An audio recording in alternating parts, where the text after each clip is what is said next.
அங்கே ஆபிரகாம் ஒரு பலிபீடத்தை உண்டாக்கி கட்டைகளை அடுக்கி தன் குமாரனாகிய ஈசாக்கை கட்டி அந்த பலிபீடத்தில் அடுக்கிய கட்டைகளின் மேல் அவனை கிடத்தினான். பின்பு ஆபிரகாம் தன் குமாரனை வெட்டும்படிக்கு தன் கையை நீட்டி கத்தியை எடுத்தான். அப்பொழுது கர்த்தருடைய தூதனானவர் வானத்திலிருந்து, ஆபிரகாமே, ஆபிரகாமே என்று கூப்பிட்டார். அவன், இதோ அடியேன் என்றான்.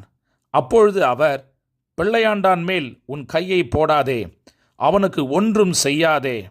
நீ அவனை உன் புத்திரன் என்றும் உன் ஏகசுதன் என்றும் பாராமல் எனக்காக ஒப்பு கொடுத்தபடியினால் நீ தேவனுக்கு பயப்படுகிறவன் என்று இப்பொழுது அறிந்திருக்கிறேன் என்றார்.